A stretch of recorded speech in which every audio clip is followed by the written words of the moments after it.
Welcome to the Left of Str8 Show, your one-stop destination for intriguing conversations with extraordinary individuals who are boldly navigating life outside the conventional norms. Our host, Scott Fullerton, is thrilled to embark on this journey of discovery with all of you. The Left of Str8 Show, we believe that every person's story is unique, and it's our mission to showcase the diversity of human experiences. We bring you the untold stories of fascinating people who identify as LGBT+ and allies, pushing boundaries, breaking stereotypes, and making a positive impact in our communities. On this show, we bring you a diverse lineup of inspiring guests, from activists to artists, and entrepreneurs to entertainers, and everything in between. We dive deep into their personal journeys, discovering the pivotal moment that has shaped their lives and careers. You can expect thought-provoking discussions on a wide range of topics, from LGBTQ rights, social justice to arts, culture, mental health, and more. Our guests are change makers who share their insights, challenges, and triumphs, igniting conversation that promotes empathy, understanding, and love. So whether you're part of the LGBTQ community or an ally looking to expand your knowledge and show your support, the Left of Str8 Show is for you. Together, we can build bridges of understanding and acceptance, celebrating the beauty of what makes us all unique. So sit back, grab a drink, and get ready for the show.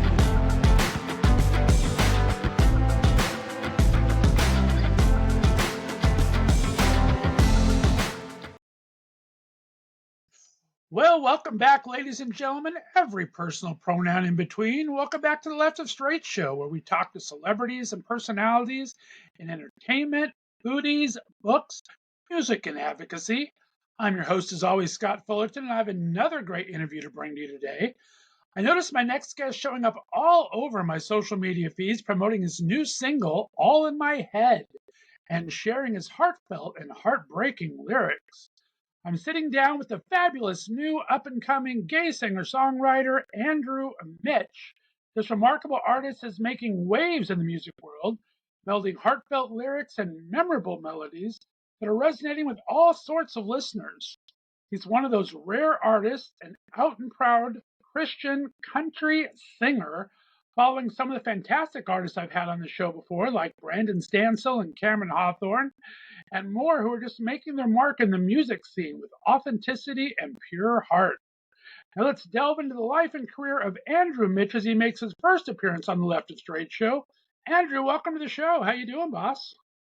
I'm doing good, Scott. Thanks for having me. I appreciate you coming on. Like I said in the intro, I have just seen this new song all over social media. It's doing so well for you. Congratulations. Thank you. I appreciate that. Well, I appreciate you coming on the show. You're zooming in here from beautiful downtown Nashville, Tennessee. So we appreciate you coming on. I always ask two questions of all first timers on the Left of Str8 Show. First is, tell me a little bit about where you grew up. I know you were in Ohio at one point, which is where I filmed this from. Where did you grow up, and what kind of a kid were you growing up? Yeah, I grew up in Ohio, as you said. My whole life there. I just moved to Nashville about a year ago. Um, I am the second oldest of 9 kids, so I grew up in a big Catholic family out on the farm. Yeah, that's kind of like what my upbringing was, hence why my love for country music. That's awesome. Whereabouts in Ohio?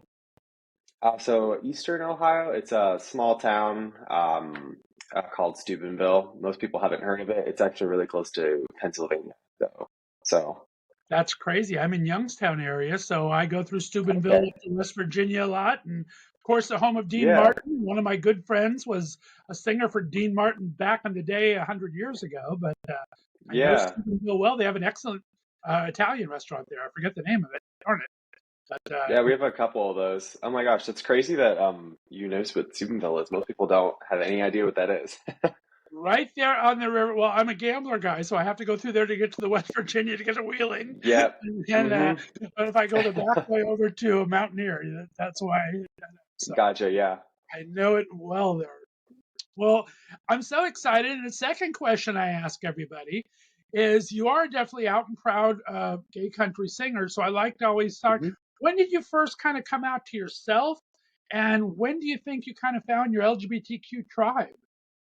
Yeah, I'm 26. I want to say that I started coming out to myself when I was probably about 22, maybe 23.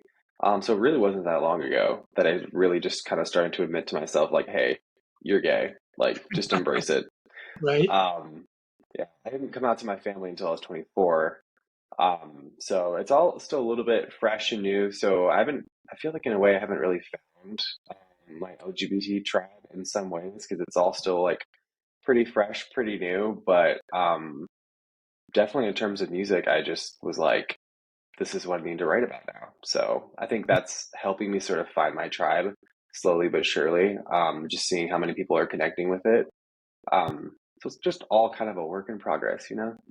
There you go. And I talked about it. I mean, it's such an overused buzzword, but authenticity is the key to anything. And I Hmm. think with the lyrics of the song, which we'll talk about in a bit, and I just think you have this natural authenticity about you that kind of draws people to it. So I think that's part of the success, and I think that's what's going to make you go really far in the music business. So congratulations. That what drew you to music in the first place? Were you always kind of musically inclined, or talk about that journey?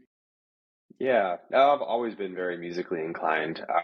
My earliest memories are my dad played me like worship songs on his guitar when I was like 6 years old or something like that. I would just be sitting on the steps of our old house and he would just play songs and I would sit there and just listen for hours.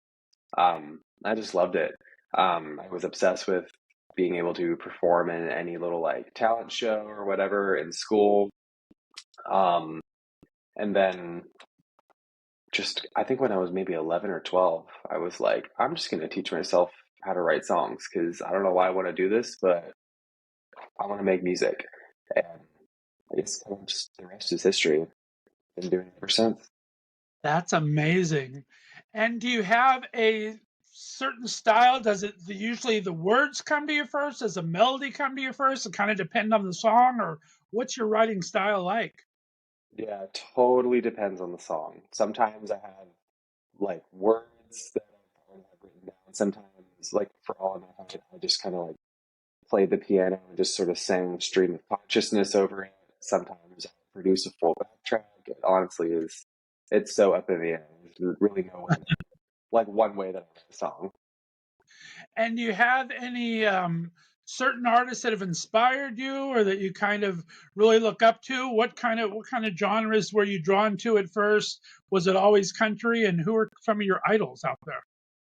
Yeah, so I actually am kind of the weird one in my family in a way because none of my family likes country music. So I did not grow up listening to country at all. I actually started developing a love for country in like late high school when my grandpa would play it on his radio.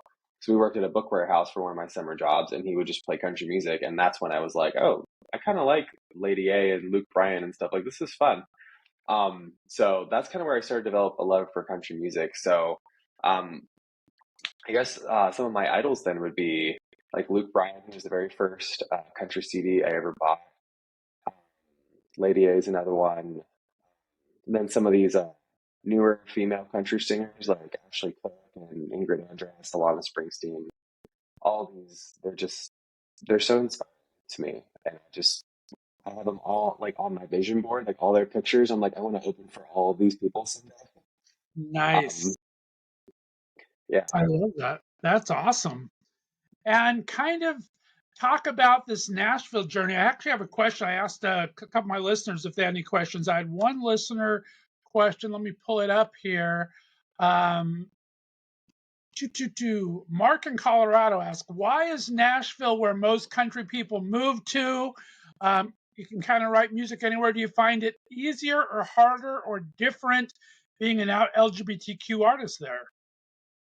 Yeah, I'm actually rather surprised with the number of LGBT country artists that are in Nashville. There's like Chris Hausman and Adam Mack, Brooke Eden, all these people are here now. Um, and I will say that my goal for most of my life was never to move to Nashville.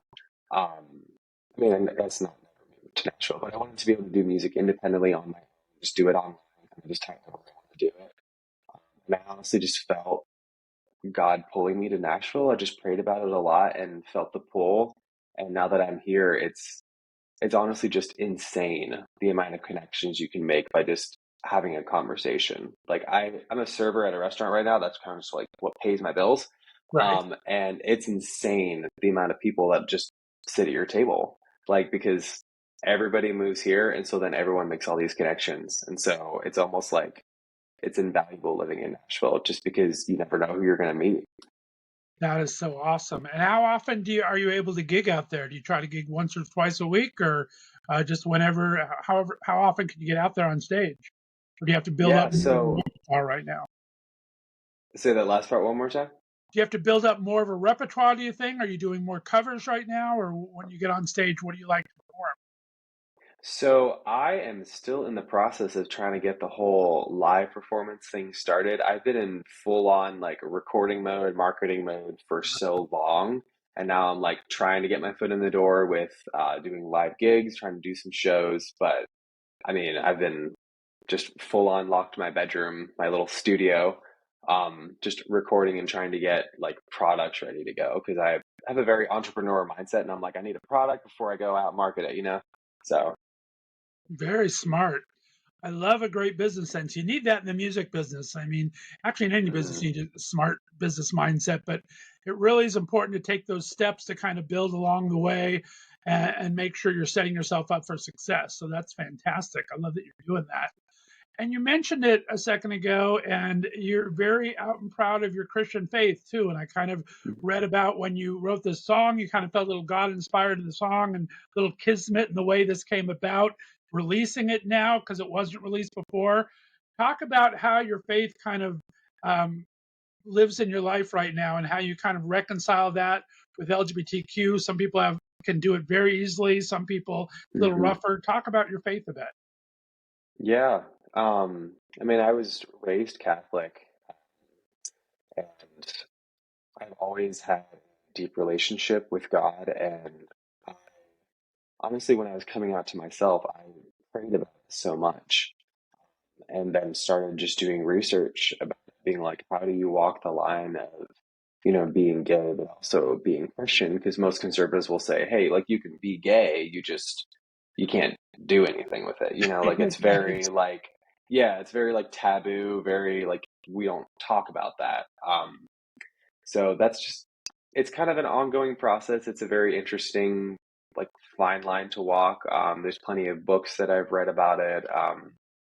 I go to a like an LGBT affirming church now in the Nashville area, so that's been really helpful just to connect with a lot of like-minded people. But I think for me, honestly, just praying, keeping a relationship with the Lord, and just reminding yourself, it doesn't matter what people say because at the end of the day, God loves you more than any way you could possibly imagine. So, like, just keeping that in mind and knowing you were made perfectly just the way you are. That's sort of my biggest thing for keeping my Christian faith, but also being. Right. Well said. No, I think that's important. I think people need, a lot of people need that kind of anchor. Spirituality is a great anchor. I mean, everyone Mhm. needs to be able to anchor to someone, whether it's a family member, whether it's a boyfriend, girlfriend, whether it's a faith. You need some kind of an anchor. And I think a Christian faith is a great anchor to kind of keep you Mhm. motivated. I love the way you talk about that. So thank you for sharing that. I love Let's talking about Christianity and being LGBT because I feel like we just don't talk about it. Everyone's like, you can't be both. And I'm like, says who? There you go. Very true. Good on you for that. Well, let's start getting into the song. I want everyone to hear this fantastic song. So we're going to play just the lyrical version of it. It does it. I think, understanding we're going to make a full music video for it. We'll talk about that on the other side. But I'm excited to play this song. Go ahead and introduce yourself and the title of the song, and we'll play it. Yeah, well, my name is Andrew Mitch. I'm a new country singer in Nashville, and this is my new song, All in My Head. There you go. You're listening to Left of Str8 Show right here on Left of Str8 Radio Network. We're going to talk all about Andrew's song right on the other side. Enjoy.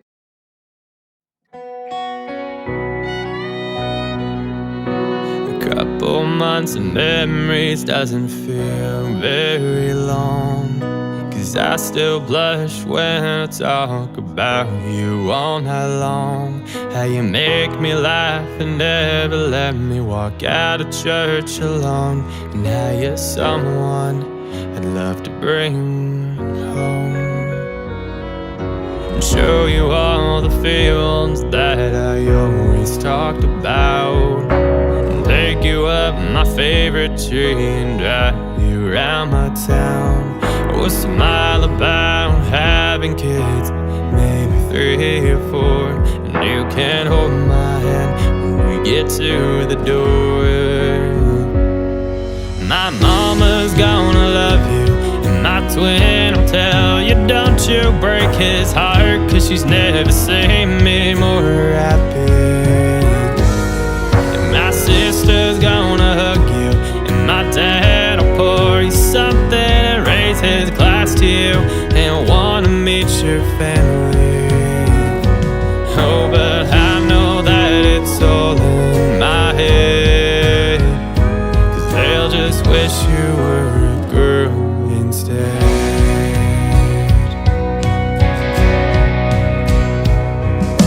Every single year I'll take you to the Christmas party. My grandma's always gonna smile and give you something sweet. My aunt will try to turn you red and top you off with more champagne and ask us how it's going and if we've talked about a wedding. My friends are gonna love you, and my guys are gonna buy your drinks and laugh about the things I did in college. And my nana's gonna hug you, and my pappy's gonna shake your hand, but probably start to talk about politics. Oh, but I know that it's all in my head, 'cause they'll just wish you were a girl instead.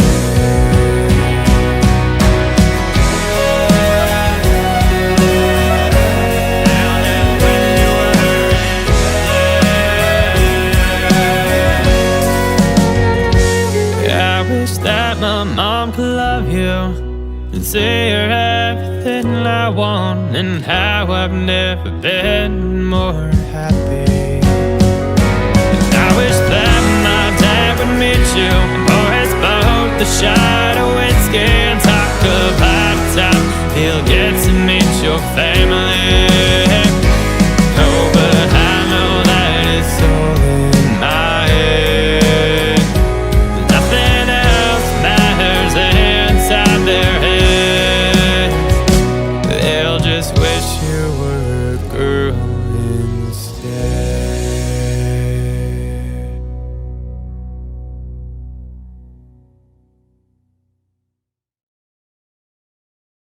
All right, guys, welcome back. That was All in My Head from my special guest today.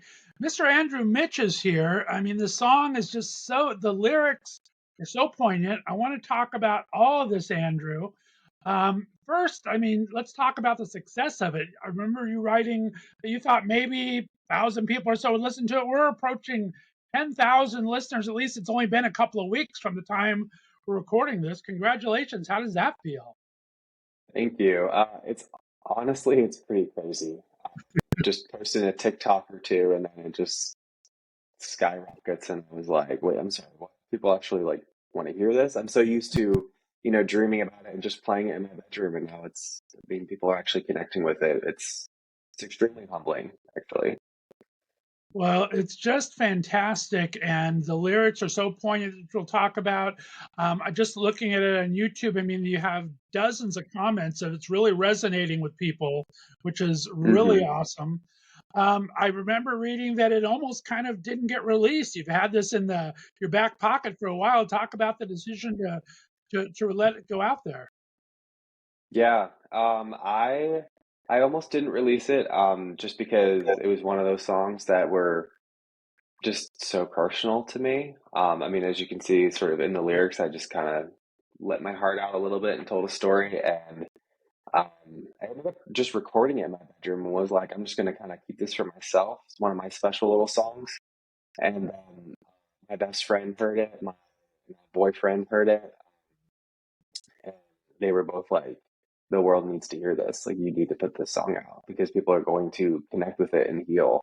And I was like, I mean, okay, why not? And then put it out, and this is what it's doing already. And it's only been out 2 weeks. So it's crazy. You deserve all the accolades, my friend. It brings me to another question I got from one of my listeners. This is from Tessa in West Virginia.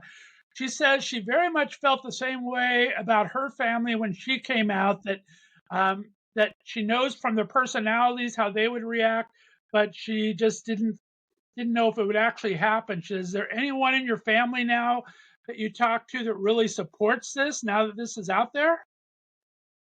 Yeah, so I have a couple aunts that I talk to. When I came out, they were texting me and they were like, you know what? Like, you're beautiful just the way that you are. Like, you deserve the world. Like, we don't care what gender your partner is. We love you just as you are. And if you're happy. So I definitely have a couple aunts on my dad's side. Most of my mom's side of the family. I definitely have plenty of family members that I can talk to, and they're very supportive. My cousin, he was with me when I first came out to myself. Yeah, I have plenty of support from some of my extended family. It's definitely been a blessing to have some of that. I bet, sure.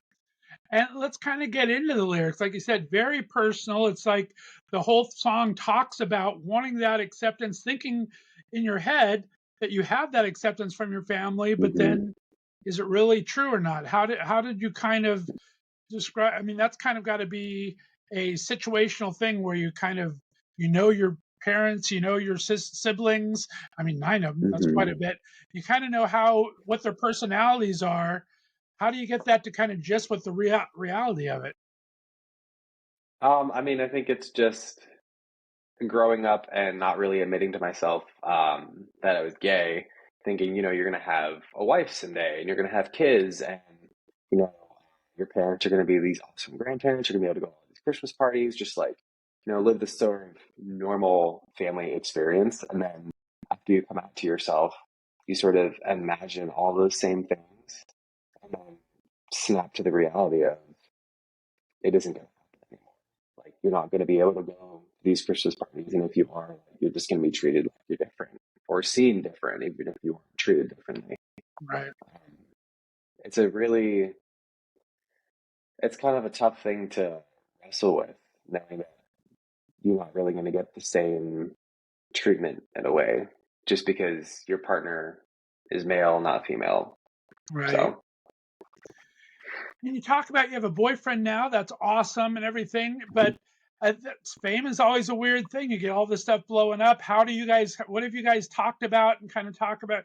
You're a good looking guy. I'm sure your boyfriend's a good looking guy. You're going to have all these fans now. Um, how are you guys approaching this together? Since he's the one that kind of encouraged you to do this, it's got to be great to have that encouragement now. And your boyfriend, talk about how that dichotomy is helping you through this experience. yeah, my boyfriend is one of my biggest cheerleaders. I love him. He I mean, he's been supportive since the day that I moved to Nashville. He's heard all my songs and he's always like, I love them, you need to put them out. No, he's one of my biggest cheerleaders. So he knows that like there's gonna be like the fame or whatever, and there's gonna be the crazy fans or however I guess you want to put it. But um, he's along for the ride and he wants to see me be happy. He knows that even if I didn't have his support, I'd still be doing it. So he's amazing. We're definitely able to sort of approach this as a couple and be like, this is my dream, and he's very supportive of it. So That's awesome. You have to have that support system, and good on you both for that. I think that's great. You need to have, like I said, we were talking about anchors earlier. I think it's great to have that anchor, and who better than one of the loves of your life to really kind of keep you grounded and keep you motivated and keep you inspired to keep on keeping on, right? yeah, He's definitely been a great anchor for my Christian faith as well. So he always goes to church with me, which is kind of cool that I wrote that song saying like he never lets me walk out of church alone, and now it's like, oh, I actually have somebody that lets me walk out of church alone. So I love that. That is awesome. Now, has he inspired every song, or is he hoping that he gets in one of your songs one of these days? He's hoping to get a song one day. I actually wrote all the songs for the upcoming album before I met him. So he's hoping for a song still. There you go. He deserves it. Stand by your man. He deserves a song. I like that. And talk about you're approaching this as a business, which you need to. The music business Mhm. has changed so much. I mean, you're a young guy, you haven't seen all the changes in it, but I mean, talking about from used to be always you had to have an album out to do things, then all of a Mhm. sudden you had to have a video for it, and now everything's singles, and you get like 2 cents for every 1,000 plays on Spotify. So it's a whole different business model to get recognized out there. How do you see the music business as a business right now for you? Yeah. I definitely agree that it's gone from albums now to like singles. So from a business standpoint, I mean, I'm kind of just getting my feet wet and all of it and just sort of learning it all, but definitely utilizing social media, especially TikTok, Instagram Reels, things like that, just getting my name out there.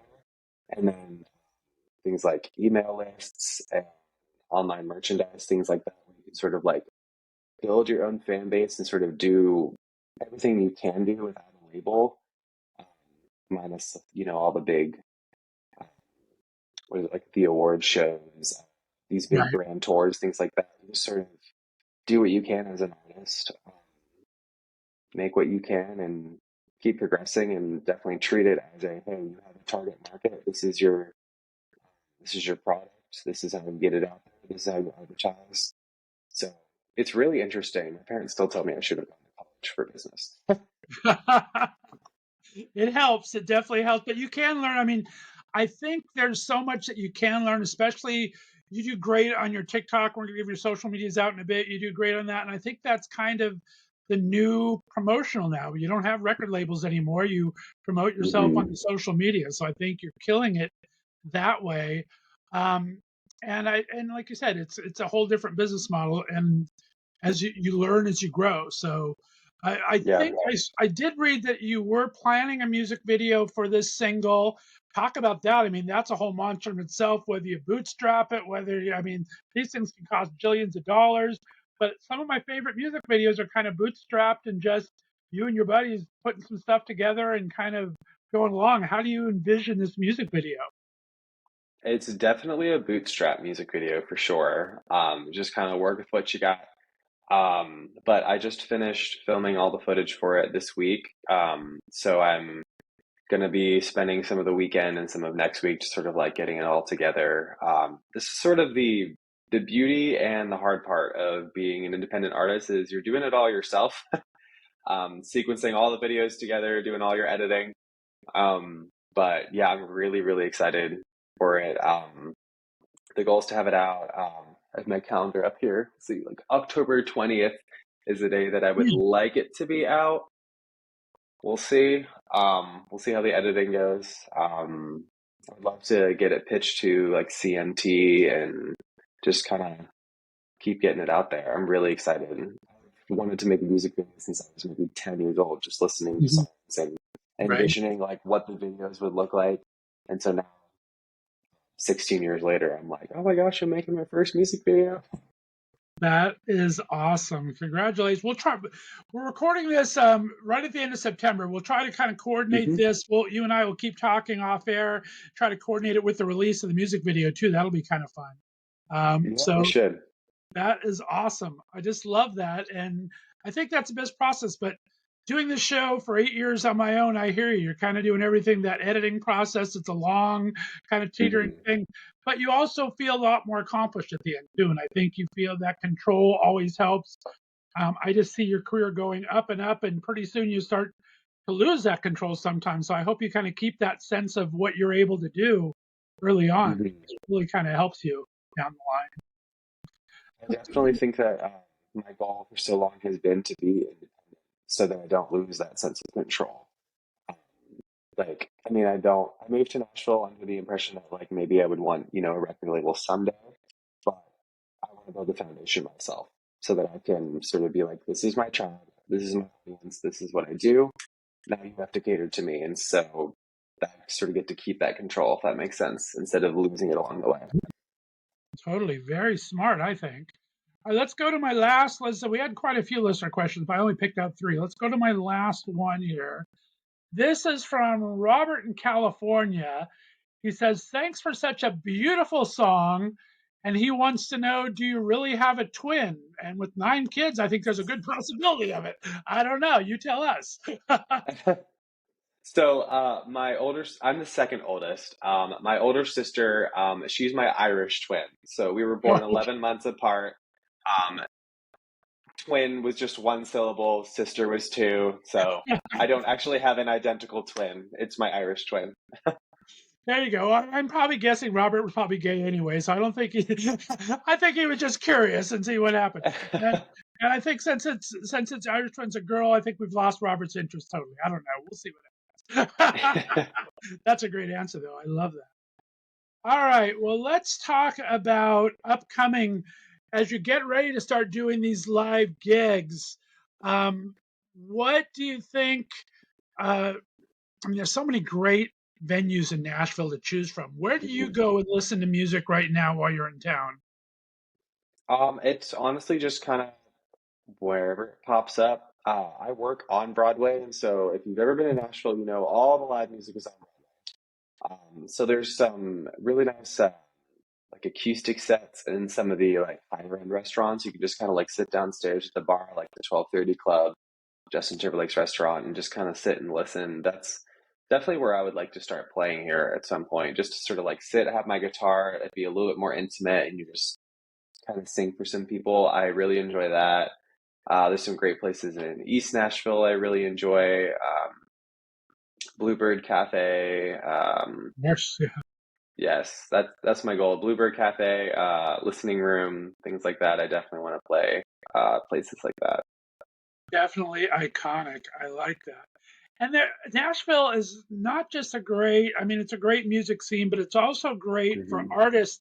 I remember one of our friends from the show, Zach Day, he was on The Voice, and amazing artist, lived in Nashville for quite a while. He's moved to LA now. But there's a space in Nashville that actually gave him a loft for like 6 months, and because he did so well on social media and kind of helped him do his social media and his music and promotion. So I should hook you up with Zach, and he can kind of give you some good intro there, because they're very supportive of artists there. So that's awesome. Yeah. We have artists moving here all the time. So it's definitely become, instead of you move to Nashville to do music and it's like, okay, like, there you go, you're good to go. Now it's, you have to like sort of sift through all the people that do music, because there's just so many of us. Well, talk about your goals now. Where are you looking at yourself 6 months from now after the video's out? Where are you looking for them a couple years from now? What are your goals for yourself personally and for the music? Yeah. So I'm releasing my first album in 2 parts. So 6 months from now, part 1 is going to be out. So side A, I think, is what I'm going to call it. So 6 months from now, I definitely see that being out. That's going to be 7 or 8 songs. Hopefully working less and less at my day job. A couple years from now, we'll be living full-time off of music, playing the Grand Ole Opry, the Ren, and being on CMT, and just being an out and proud country artist and making these small town boys' dreams come true. My goodness. There you go. You have the talent, my friend, to back it up. So I see great things happening for you. All right, Andrew, and we're kind of recording this in spooky season here in October. We talked about you and I being from Northeast Ohio area, where there's all sorts of haunted corn mazes and things like that. Talk about what do you do for Halloween? Is it a fun season for you? And Talk about what you remember in the spooky season. You know what? I don't really do too much for Halloween. Maybe like a haunted house or just kind of watching some scary movies, but definitely just like dressing up in like ridiculous costumes. That is like the funnest part of Halloween by far for me. There you go. And do you and your boyfriend do couple costumes, or you just go silly on your own? So we've been together for a year. We did one Halloween together so far. So we did a couple's costume last year. Uh, we'll see about this year. We'll see how crazy we can make it. There you go. Fantastic. All right. All right. Last couple questions. We have to wrap it up here, Andrew. Talk about what are maybe some of the challenges you found so far and how you're able to overcome them or what you're looking to do to overcome them. What's the challenges you found? Well, as we sort of touched on briefly with the music video, I've always been somebody that bootstraps pretty much my whole life. Nobody really gets in my way if I want something. So I think challenge is just being like, you have to fund all of it yourself. You got to find the time to edit everything yourself. So that's always a challenge for an independent artist. I think it's a little bit scary in a way, a little bit nerve-wracking to be an out and proud country singer in what's considered a pretty conservative, pretty safe genre most of the time. Right. So definitely a lot of emotions, a lot of things going through my head, putting out openly gay country music, being like, what are my friends gonna think? What is the industry gonna think? So that's definitely been a huge hurdle to sort of like get across. But the positive response from people has already really been very comforting, extremely humbling, and I make sure to respond to everybody's messages because I'm just like, thank you so much. Like this is crazy. Like it's definitely become a little bit of a country music safe space, which I love.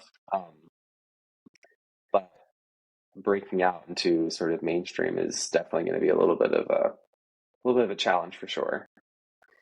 You have the business sense for it, you have the talent for it, my friend. So good on you for there. And what maybe advice do you have for musicians, things that you would recommend, things that have gone well for you that you recommend to other independent musicians out there looking to kind of make a name for themselves? Yeah, definitely learning whatever you can, trying different things, and working hard. Like, I mean, it takes a lot to put out music independently, and my goal is always to make sure that I make it sound as like professional as possible. Like, try to get record level quality for my bedroom. So again, just bootstrapping it, learning everything you can, and just working as hard as you can, going above and beyond, because nobody else is going to do it for you. Right. Well said. Last question. I mentioned Zach Day a while ago. I've been privileged to have some great singer songwriters that have been on these competition shows. Zach was on The Voice. I had Jim Veraros last week from American Idol, one of the first out American Idols. I have Ada Vox on this month, who's first drag queen on American Idol. Have you ever thought of going that route? I mean, you have the talent, you have the looks, you have the kind of Hollywood things. What's your thoughts of music competitions? I'm certainly open to it. I've been asked a couple times if I would audition for The Voice. And I mean, I've thought about it. I've just never gone for it, but I think probably someday I'm just going to be like, why not? Let's do it. So There you I'm go. definitely not opposed. Yeah, EJ Michaels was on not too long ago. His new stuff is out now, and it just there's so much talent that are on there that I appreciate. It's kind of like talking to everybody. You kind of feel owned for a little bit because you're on the Hmm. in the studio system, and that's tough for a lot of independent artists, of course, who kind of really are trying to master their career. And you do have that Yeah. kind of ownership of the television station or the network or whatever it happens to be. But it's also Hmm. such a great platform for everybody. So it's definitely a dichotomy in there somewhere. Well, Yeah. Andrew It's Mitch, that fine line of exposure and trying to be yourself at the same time. exactly. Well, Andrew and Mitch, it's been an absolute pleasure having you on the show. Like I said, the song, absolutely amazing. I appreciate you so much. Can't wait to, I'm going to say I know you win because I know you're going to be blowing up even more than you are right now, my friend. So I'm excited you made one of your first appearances here on the Left of Str8 show.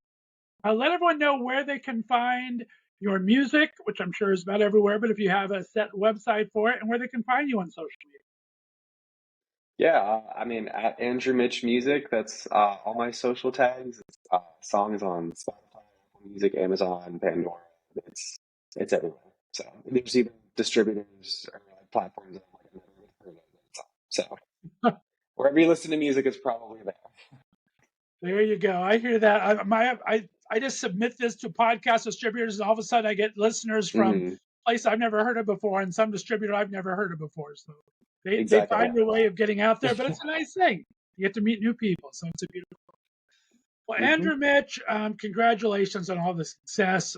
Congratulations on the new song, the new upcoming album. We're going to look for in about 6 months. Guys, listen for 5 questions. We're going to have a little fun with Andrew in a couple seconds. We're going to do some 5 questions with. That'll be available next Tuesday.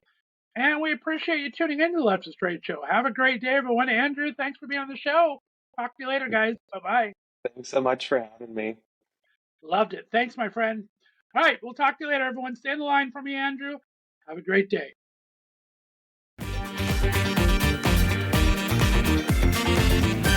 Thanks for listening to the Left of Str8 show. Be sure to subscribe on your favorite podcast distributor, and please give us a 5-star rating so more listeners can find us. You can follow us on social media, and be sure to check out our website, www.leftofstraightradio.com, for contests and other news and information. See you next week.